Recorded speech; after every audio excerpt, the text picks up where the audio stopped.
आई जिजाऊ, आई रमाई, आई सावित्रीबाई, आई अहिल्यादेवी होळकर यांना मी नमन करते। छत्रपती शिवाजी महाराज यांना मानाचा मुजरा करते। डॉक्टर बाबासाहेब आंबेडकर यांना अभिवादन करते।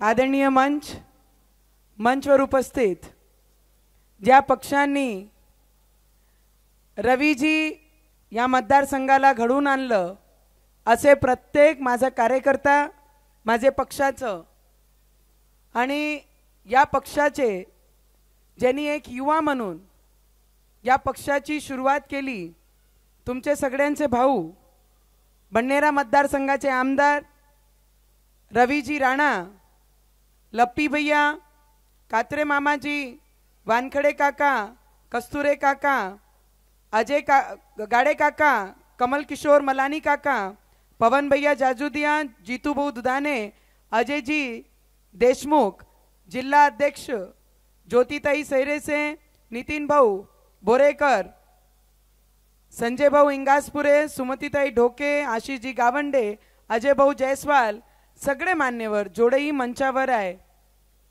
सगळे माझे पदाधिकारी, माझे परिवार, जेवढी मातृशक्ती आहे, युवा शक्ती आहे आणि ही मीटिंग जे आम्ही आज घेतलेली आहे आणि ज्या मीटिंग नंतर आपण छोटेसे ठिकाणी ऑफिसमध्ये मीटिंग ठरवली होती की त्या ठिकाणी घेऊ, पण जेव्हा बरेचसे कार्यकर्त्यांचे फोन आले की ताई आम्ही सुद्धा येत आहे, आम्ही येणार आहे, आम्ही या कार्यक्रमासाठी येणार आहे आणि इचेमध्ये आम्हाला सुद्धा यायचं आहे, तर आम्ही एक ठिकाण ठरवलं। नाही तर हा ऑफिसचं आणि तळागाळामध्ये जे पदाधिकाऱ्यांनी गेल्या 16-17 वर्षापासून स्वाभिमान निर्माण केला या मतदारसंघामध्ये, या जिल्ह्यामध्ये आणि आजूबाजूच्या जिल्ह्यांमध्ये, हा बैठक त्यांच्या सोबत होती आणि त्यांचा मत काय हा विचारण्यासाठी या छोटीशी आमची मीटिंग आपण ठरवली होती।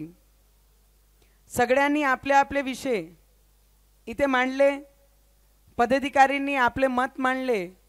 ऐकत असताना आमचे पदाधिकारी ज्यांनी जीवाचा रान केला, स्वाभिमानमध्ये आमदार घडून आणलं आणि आमदार तिसऱ्यांदा घडत असताना खासदार सुद्धा या पक्षांनी घडून या जिल्ह्याला दिलं, त्यांच्यासाठी सगळ्यांचे मनापासून या पक्षाची कार्यकर्ता आणि या पक्षाची कार्य अध्यक्ष महिला आघाडीची म्हणून मी आपल्या सगळ्यांचे मनापासून खूप खूप धन्यवाद करते आणि सगळ्यांना एकदा जोरदार जय स्वाभिमान, एकदा सगळ्यांचे हात वरती, जय स्वाभिमान, जय स्वाभिमान।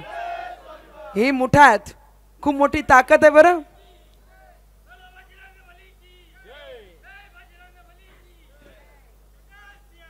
जय सियाराम।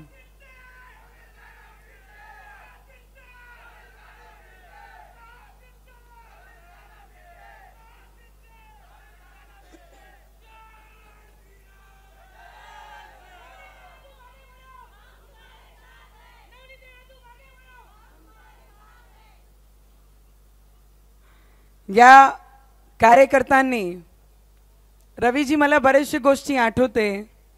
आपण जेव्हा पहिल्यांदा आमदार झाले, मी तर नव्हती, पण जेव्हा दुसरे इलेक्शनच्या अगोदर जेव्हा मी आली लग्न करून या जिल्ह्यामध्ये, मी मंचावर उभी राहायची।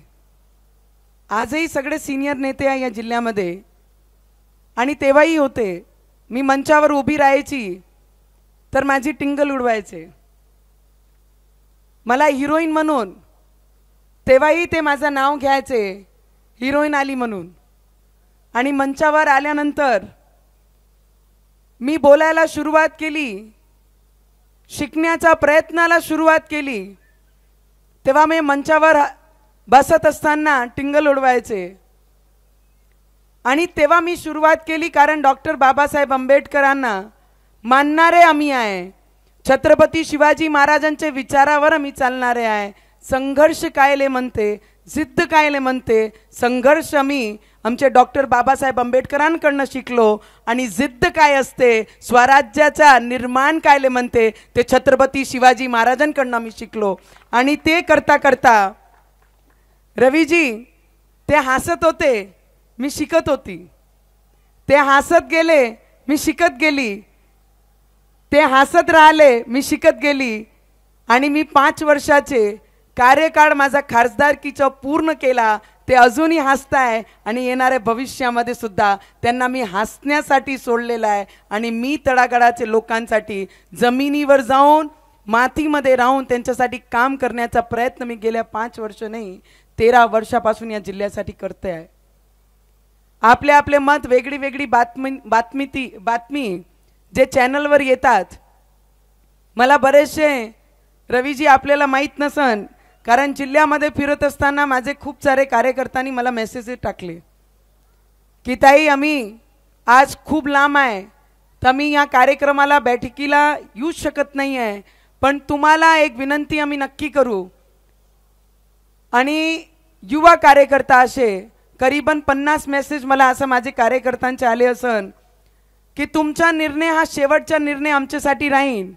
पण त्या मेसेजमध्ये जे लिहिलं होतं ते मला भावनिक करणारं होतं.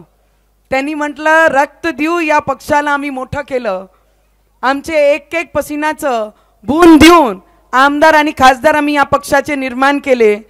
कोणताही निर्णय घ्यायचा पहिले आमचे स्वाभिमानाची एकदा नक्की आपण त्याचा विचार आपण नक्की कराल एवढीच अपेक्षा करतो. आणि त्या मेसेजमध्ये असं त्यांनी लिहिलं होतं की ताई वहिनी, तुम्ही जेही निर्णय घ्या आम्ही तुमच्या पाठीशी उभे राहू, पण आमची इच्छा आहे की तुम्ही NDAचे घटक म्हणून जर खासदारकी लढवली तर आम्हाला त्याच्यापेक्षा जास्त आनंद कधीही नाही राहणार. असे 40 ते 50 मेसेज ज्या दिवशीपासून रवीजी रात्री नागपूरला गेले, आमचे आदरणीय आमचे नेते देवेंद्र फडणवीसजींना जेव्हा ते रात्री भेटून आले, जसा सगळ्यांना कळलं की ते भेटीसाठी अर्जंट बोलवलं आणि ते तिथे पोचले. आणि त्याच्यानंतर जसे मेसेज चालू झाले मी मेसेज वाचत राहिली, कारण माझा एक एक या पक्षाचा कार्यकर्ता म्हणजे माझा परिवार आणि माझे जिव्हाळ्याचं एक एक व्यक्ती आहे. कारण या पक्षाने बूंद बूंद से सागर बनाया है और वो सागर के सभी साक्षीदार हैं, जितने भी मंच पे बैठे हैं और जितने भी यहाँ पर बैठे हैं, वो सागर को अगर सागर बनाने का किसी ने काम किया है तो यहाँ पर बैठा हुआ हर एक पदाधिकारी मेरा हर एक परिवार का व्यक्ती है. आज जे म्हणतात आहे जितू भाऊ आपणही भावनिक झालो, पण देशासाठी जो आवश्यक आहे, जे देशासाठी उन्नतीसाठी जो व्यक्ती आवश्यक आहे, गेल्या 2 टर्म पासून 14 ते 19 पासून ज्यांनी देशाचं नाव पूर्ण विश्वमध्ये आपलं महत्व देशामध्ये राहणारे जे लोक आहेत त्यांचं महत्व जर विश्वमध्ये वर आणलेलं आहे, एक स्टेजवर आणलेलं आहे, तर या देशाचे आदरणीय प्रधानमंत्री नरेंद्र मोदीजींचे वजनी आज या देशाचा प्रत्येक नागरिक दुसरे कंट्रीमध्ये जर गेला तर त्याची विचारपूस त्या पद्धतीने होते, जे आधी नव्हता ते सम्मान या देशाचे लोकांना आज ते भेटत आहे. तर मला वाटते की जेही निर्णय मी या पक्षाची कार्यकर्ता आहे आणि कार्यकर्ता म्हणून गेल्या 13 वर्षापासून मी काम करत आहे. रवीजी, आपण एक नॉर्मल परिवारातून बिलॉंग करतो आणि आपण एक आमदार म्हणून 3रे टर्म या बडनेरा मतदारसंघाचा प्रतिनिधित्व करत आहे. आणि माझे मध्ये एवढा विश्वास दिला की गोरगरिबांच्या पाठीशी उभे राहून त्यांचं काम सामाजिक जाण ठेवून त्यांचे पाठीशी आपल्याला उभे राहायचं आहे आणि त्यांच्या हाकेला आपण नेहमी त्यांचे मागे पाठीशी उभे राहून त्यांना मदत आपण केली पाहिजे या जिल्ह्यामध्ये. आणि ते करण्याचा प्रयत्न गेल्या 13 वर्षापासून मी करत आलेली आहे. आणि 5 वर्ष माझे खासदारकीचे जे म्हणायचे की नवीन आहे, काही करता नाही येणार, नवीन आहे, तिला पार्लमेंटमध्ये मुद्दे ठेवता नाही येणार, नवीन आहे, तिला समजण्यासाठी 10-15 वर्ष लागतील. पण त्यांना हे माहीत नव्हता की जे जिद्दीने मी त्या पार्लमेंटमध्ये गेली आणि 16 तास त्या 13 वर्ष तेव्हाही काम केले. आणि खासदार झाल्यानंतर सुद्धा मी 13 तास या जिल्ह्यासाठी 16 तास या जिल्ह्यासाठी मी मेहनत करत आहे. आणि मला असं वाटते की देशाचे प्रधानमंत्री नरेंद्र मोदीजी, देशाचे गृहमंत्री जे मी ज्यांना नेता मानते ते असे अमित शाहजी आणि या राज्याचे उपमुख्यमंत्री देवेंद्र फडणवीसजी आणि ज्यांनी मला या क्षेत्रामध्ये आणून माझ्यामध्ये विश्वास दाखवलं की आपण या लोकांच्या गरजेमध्ये उभे राहू शकतो, त्यांचे कष्टामध्ये त्यांचा हात धरून पुढे नेण्याचं काम आपण करू शकतो, असे आमचे आदरणीय स्वाभिमान पक्षाचे आमदार रवीजी राणा, मी या पक्षाने आम्हाला खूप काही दिलं आहे. मला जेव्हा नेता हसायचे तेव्हा मी सुरुवात केली. आज लोकांना ही भीती आहे की ही बाई पुढे चालली आहे. मी नेहमी म्हणते, गधों की काउंटिंग कहीं नहीं होती, घोड़ों की ही, रेस में दौड़ने वाले घोड़ों की ही काउंटिंग होती है. त्या पद्धतीने शून्यपासून विश्व निर्माण केला. या जिल्ह्याचे मोठे मोठे प्रोजेक्ट आज मी एनडीएचा घटक म्हणून गर्वाने आपल्या लोकांना सांगू शकते. जे निर्णय माझे देशाचे प्रधानमंत्री नरेंद्र मोदीजी ठरवतील, या देशाचे गृहमंत्री अमित शहाजी ठरवतील, या महाराष्ट्राचे देवेंद्र फडणवीस दादा जे ठरवतील आणि रवीजी जेही निर्णय ठरवतील त्यांचे सोबत मी तिथे उभी राहीन. एक कार्यकर्ता म्हणून नेत्यांचा आदेश मी टाळणार नाही. कारण जे आई वडील असतात त्यांचे भूमिकावर डाऊट शंका करणं हा लेकरांना काही शोभत नाही. आणि ज्यांना नेते मानले, ज्यांना आई वडील आपल्या भविष्याच्या ज्यांचे विचारावर आपण चालतो आहे त्यांचे निर्णयाचं आपण पालन नक्की करू. पण त्याच्या सोबत खूप सारे विषय आहे. आजपासून आचारसंहिता लागली, लोकांनी मैदानामध्ये चालना सुरू केल्याने मी धावून माझा पूर्ण फेरी झाली आहे. माझा प्रचार हे तर 26ला माझा प्रचार, पोलिंग 26ला होणार आहे. मला अपेक्षित होता की 10-15लाही झाली तर आमची तयारी पूर्ण झाली आहे. लोकांचे अजून उमेदवार सापडले नाही आहे. पण या स्वाभिमानचा प्रत्येक कार्यकर्ता 40 ते 50 सभा आम्ही सगळ्यांनी मिळून या पूर्ण जिल्ह्यामध्ये घेतली आहे. आणि या पूर्ण महिना हा आमच्या रिव्हिजनचा चालला आहे की आचारसंहिता लागल्यानंतर ही रिव्हिजनची बारी आहे. आणि जे अभ्यास आपण केलेला आहे, मग निर्णय रवीजींनी काही घेतलं त्याचे सोबत आपण या निर्णयाला स्वागत सगळे मिळून करू. पण एवढी गोष्टी नक्की आहे की आज मी स्वाभिमान पक्षाची खासदार म्हणून कार्यरत आहे आणि स्वाभिमान पक्षाची एक पद अधिकारी म्हणून मी आज तुमच्या समोर उभी आहे. येणारे भविष्यामध्ये काय होईल, कशा होईल, काय निर्णय घ्यायचा आहे, पण या देशाचे प्रधानमंत्रीची आवश्यकता या देशाच्या प्रत्येक नागरिकाची गरज आहे. मोदीजी म्हणतात की अब की बार, मोदीजी म्हणतात मोदी जी की गारंटी, पर या देश के सभी लोगों को विश्वास है. आणि त्या गॅरंटीचे पाठीमागे आम्ही सुद्धा आहे की माझ्या जिल्ह्याला या 5 वर्षामध्ये मोदीजीच्या माध्यमातून माझ्या जिल्ह्याला काय भेटलं तो स्वार्थ माझा आहे. माझ्या जिल्ह्याला जेव्हा देशाला 7 टेक्सटाईल पार्क भेटल्या आणि एक महाराष्ट्राला आणि कोटी लोकसंख्यांमध्ये महाराष्ट्रामध्ये एक टेक्सटाईल पार्क जेव्हा माझे अमरावतीला देतात, तो नेता मला गरजेचा आहे. त्याच्यासाठी मी काम करत आहे. जेव्हा 2 ते 3 लाख बेरोजगारांना माझी अमरावतीमध्ये जेव्हा रोजगार भेटन, तो नेता मला माझ्या जिल्ह्यासाठी हवा आहे. नवनीत राणाला कसा नेता हवा आहे ते महत्त्वाचे नाही, माझ्या जिल्ह्याचा जो विकास करण तसा नेता नवनीत राणाला हवा आहे. त्याच्यासाठी मी मोदीजींसोबत आहे. विमानतळ, वॅगन कारखाना, वर्ल्ड क्लास रेल्वे स्टेशन बन्नेरा अमरावती आणि साऊथ एशियाची सगळ्यात मोठी पायलट ट्रेनिंग अकॅडमी अमरावतीला भेटणं.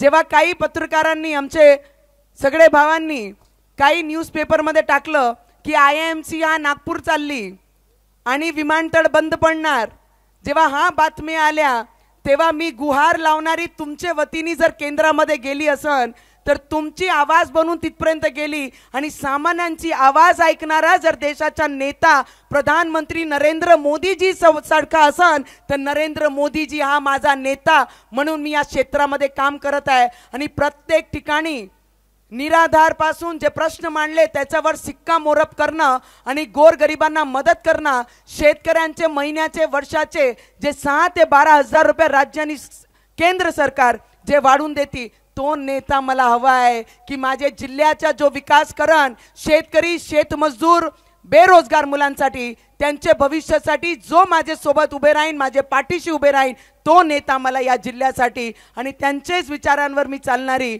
एक खासदार आहे. येणारे भविष्यामध्ये आपली लढाई काही सोपी नाही आहे. आपण जर म्हणन की आपण अभ्यास पूर्ण केला, रिव्हिजनला चाललो आहे, प्रत्येक व्यक्तीने 2019 मध्ये एक सुनामी पूर्ण देशामध्ये असताना आपल्या सगळ्यांच्या मदतीने आपण खासदार म्हणून त्या पार्लिमेंटमध्ये गेलो. जब कुछ नहीं थे तो इस जिले के लोगों ने मेरे सिर पे आशीर्वाद का हाथ रखा. आज तो नवनीत राणा खुद एक चट्टान है, कितनी आंधियों तूफानों से डरने वाली नहीं है.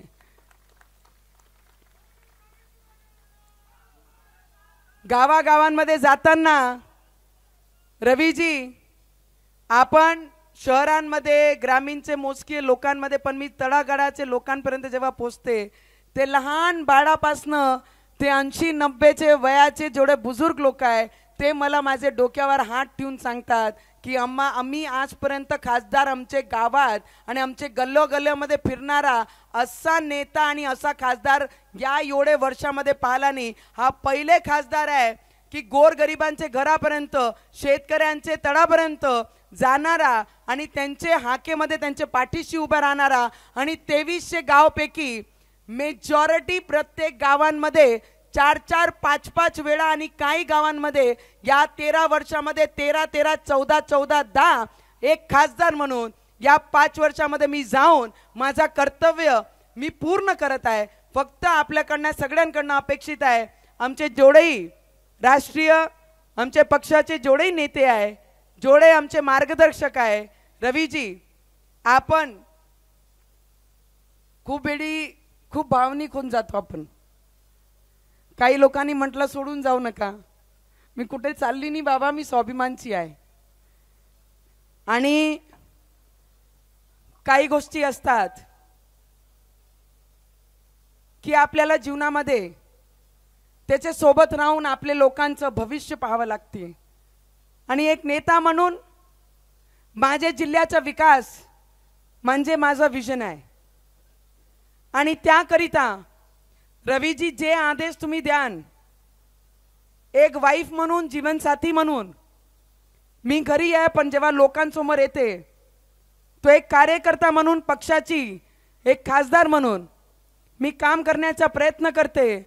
तरी मी माझे सगळे नेतेगणांना विनंती करन की आपले मदतीने आजपर्यंत 17 वर्ष या पक्षाला झाले आणि येणाऱ्या भविष्यामध्ये आपण जे आशीर्वाद द्याल ते येणाऱ्या भविष्यामध्ये मी करन.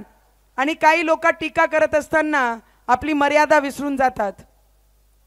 लोकतंत्राचे काम करत असताना एक नेता म्हणून मी माझी परंपरा, मी माझी संस्कृती कोणाचेही समोर कधी मी माझी लाईन सोडणार नाही आणि कोणाला वरी माझी पातळी सोडून मी कधी बोलली नाही.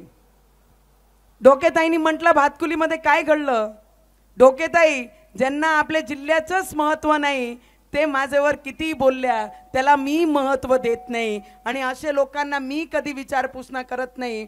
बरेचसे लोक ओबीसी सारखे माणसांनी, MIM ज्यांचं नाव त्यांच्या पक्षाचं आहे, त्यांनी माझे बापावर बोलले. अरे त्यांना माहित नाही ज्या महाराष्ट्रामध्ये आहे डॉक्टर बाबासाहेब आंबेडकर हेच माझा बाप, छत्रपती शिवाजी महाराज हेच माझा बाप. आणि या महाराष्ट्रामध्ये मी तुम्हाला आव्हान देते, तुम्ही माझा बाप काढलं आणि तुमची लायकी काय आहे ते या महाराष्ट्राची जनता तुम्हाला दाखवून देईन. आणि येणाऱ्या भविष्यामध्ये तुमचा खाता सुद्धा या बापाचे राज्यामधून तुमचा खाता सुद्धा या लोक उघडू देणार नाही, एवढा तुम्ही लक्षात ठेवा. आणि जी लढाई मी करत आलेली आहे, किती लोकांना असं वाटते जे निर्णय रवी भाऊ घेईन त्यांच्या सोबत तुम्ही पाठीशी राहा, त्यांनी हात वरती करून दाखवा.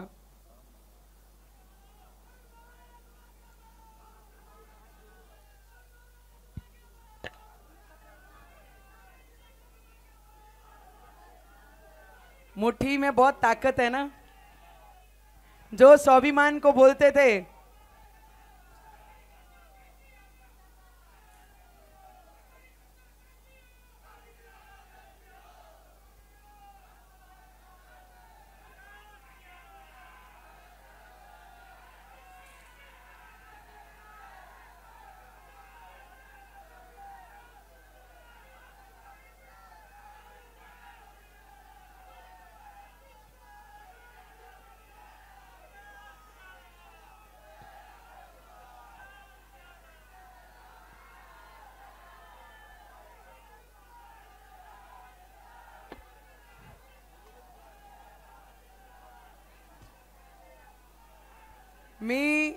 आपल्याला एवढंच म्हणू शकते की लोक म्हणायचे आमदार ते चमत्कार नाही झाला म्हणे, मुठ्ठीभर कार्यकर्ता आहे, हे पुढची लढाई कशी लढतील. जेव्हा सगळे गंमत करायचे, लप्पी भैया तुम्ही सगळ्यांनी सुरुवात केली, अजय भैया, जेव्हा बाकी नेते रवी भाऊचे पक्षावर जय श्रीराम जोरात,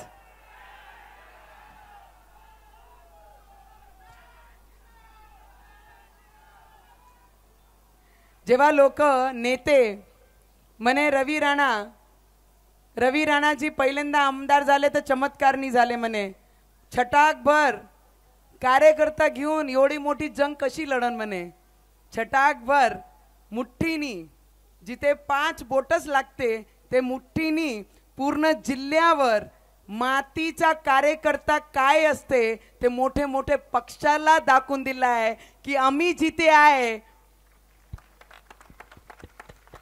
आणि आज जे कार्यकर्ता मेळावा होत आहे हिचा पूर्ण क्रेडिट जर कोणाला असन तर मुठभर कार्यकर्ता ज्यांनी घेऊन या मैदानामध्ये सुरुवात केली, हा मुठ आज मोठे मोठे पक्षाला असं वाटते की त्यांच्या सोबत ते राहिले पाहिजे. ही ताकद तुम्ही सगळ्यांनी निर्माण केली, त्याच्यासाठी तुमच्या सगळ्यांचे मनापासून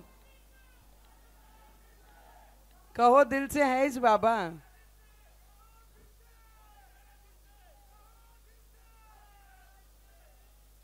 आणि कैलाश अपन सब कार्यकर्ता है, मैं भी वही कार्यकर्ता हूं, मैं नेता बनी नहीं. मेरी प्रॉब्लम वही है कि नेते जैसा सोच नहीं सकती मैं. लोगों ने कहा, नेताओं ने कहा कि इसे राजनीति नहीं समझती. मैंने कहा मेरी राजनीति गोर गरीबों के लिए है, खुद के राजकारण के लिए ये क्षेत्र में नहीं हूं. आणि तेच घेऊन या क्षेत्रामध्ये आली, तुमच्या सगळ्यांचा पाठिंबा राहिला. येणारा भविष्य 1 महिना तुमचे आणि आमचे आणि जिल्ह्याचे विकासासाठी खूप महत्त्वाचा आहे. देशावर परत एकदा तिसऱ्यांदा आमचे देशाचे प्रधानमंत्री नरेंद्र मोदीजी हे प्राईम मिनिस्टर बनले पाहिजे. त्याच्यासाठी आपले पदराला गाठ मारून घराची दार सोडून या जिल्ह्यामध्ये एक एक मत त्यांचे पदरात पडला पाहिजे. त्याच्यासाठी आपण सगळ्यांनी मेहनत केली पाहिजे. तेवढीच विनंती मी आपल्याला करन. आणि येणारा भविष्य हा जिल्ह्याचं केंद्रामध्ये परत ताऱ्यांसारखा चमकणार आहे, त्याच्यामध्ये डाऊट कुठेच येत नाही. पण आपण सगळ्यांनी या मैदान गाजलं पाहिजे, त्याच्यासाठी आपण सगळ्यांनी तयारी केली पाहिजे. आणि स्वाभिमान पक्षात मी आजही कार्यरत आहे आणि स्वाभिमान पक्षाची पदाधिकारी आहे. पुढे काय होईल, कशा होईल येणारा काळ, आणि आम्ही जेही निर्णय घेतो ते चांगला निर्णय होईल एवढाच विश्वास आपल्याला देते. आणि माझ्या शब्दाला इथेच विराम करते.